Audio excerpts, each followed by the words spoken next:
So I'm making this piece on Zoom so that I can hopefully show a few charts by screen sharing. So let's see how it goes. I want to talk about the US election and more widely about the American chart a bit as well, and what seems to be in the stars. And the reason I'm doing this is that I've looked at the charts of both Kamala Harris and Donald Trump, and they've got me scratching my head because normally when a leader is elected, you see major transits in their chart powering them through their coming years in office. And when those transits come to an end, that's often when their time in power ends. But Donald Trump, well, you can see it in the case of Donald Trump, 2016, Neptune was coming up to square his Gemini sun and Sagittarius moon, which it did in the first few years of his office, and that kind of powered him through. Joe Biden had, at the beginning of this presidency, he had Neptune was about to make his final crossing opposite Biden's MC, and then Pluto went on to square his moon. And this year he's had Uranus opposite his sun, his 12th house sun, which I think describes his mental decline. But we see no such transits coming up for Trump and Kamala Harris in the coming years. And that's puzzled me because, I mean, you know, one of them's probably going to be president. So I'll get their charts up. Okay, it wouldn't let me keep recording while I screen shared just then. So I'm going to try it in another way, and this should work. So first of all, here's Donald Trump's chart. As you can see, Sun in the 10th in Gemini, opposite Moon in the 4th in Sagittarius. Neptune was squaring those two. But what's coming up now? Well, he's got Uranus crossing his MC this year. In fact, Uranus and Mars were together at the top of his chart when he got shot. There you go. There's the unexpected Uranus, violence, Mars, in public at the top of his chart. And what's really weird is that it was in Taurus, which rules the ears. And it's his ear that got shot. It's a sort of ghastly astrological joke, I suppose. But sometimes astrology is weirdly synchronous, and that's when it just sort of drops your jaw, whatever. Anyway, so he's got Uranus at the top of his chart this year, and then it'd be squaring his ascendant right through next year as Uranus moves into Gemini and then back and then forward. So he's got a bit of Uranus going on, but that's that. Nothing more for the rest of his presidency. No major outer planet transits. And then let's look at Kamala's. So where are we? Up we come. There's Kamala Harris. Now she's just coming out of Pluto squaring her sun and moon. You can see both of them in Libra Sagittarius in the 5th and the 11th. That's over. That's definitely over. What she has got, what she will have, is Uranus squaring the top of her chart over the next 2 years.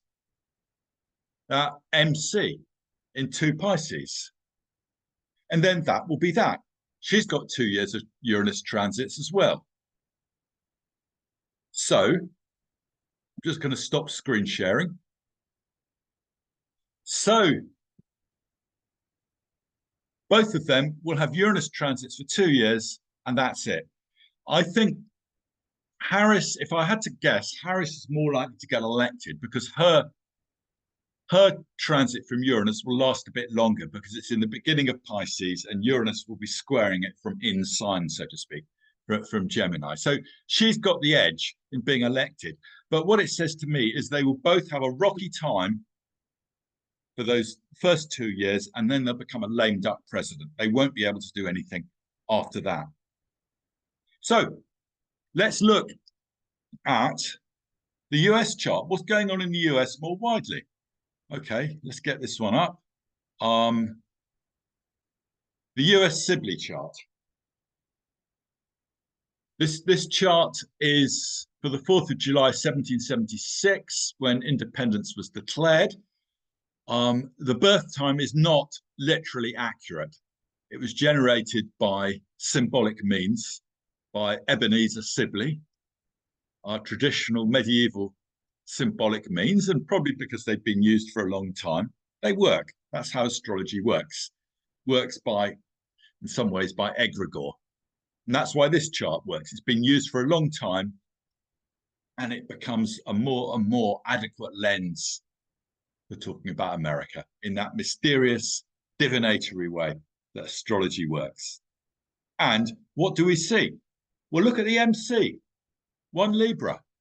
Neptune will be opposite that next year and the year after. Neptune can create a swamp sometimes where you don't know what's going on. Neptune played a big part in the years after the Iraq War, and America got bogged down. I can't remember the exact astrology of that. But anyway, what was happening last time Neptune was here? We can do this with outer planets and countries sometimes because countries are around for a long time.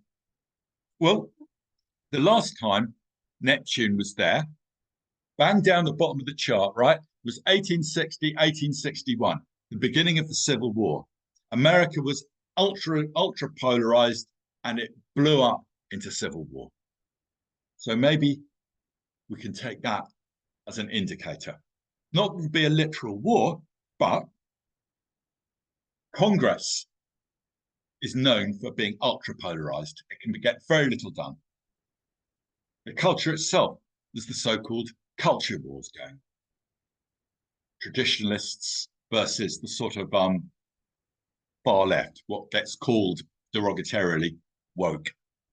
And the right gets called derogatorily far right, wherever they stand. So it's that kind of war that's going on. And so one way of putting all this together, Trump's chart, Kamala's chart, and the US chart, is that the country's going to be, the division in both Congress and the country is only going to get more intense, and that's going to make it very difficult to get anything done, which is why they're going to have this rocky start where it's hard to get anything under Uranus. It's hard to get anything done in a sustained way. Yeah, nothing lasts. There's tricksy stuff. There's maybe new opportunities happening, but there's also division, the split. And 3 years down the line, after that Neptune transit is over on the Sibley chart, you've got a Uranus return over on the right of the chart. Uranus conjunct Uranus. Now, it's because it's natally got Uranus opposite the ascendant, division is always going to be there. Polarization is always going to be there. Of course, that can sometimes be creative, but in this case, well, maybe it will be creative, but in this case, it just adds to that theme of polarization and division that I'm talking about.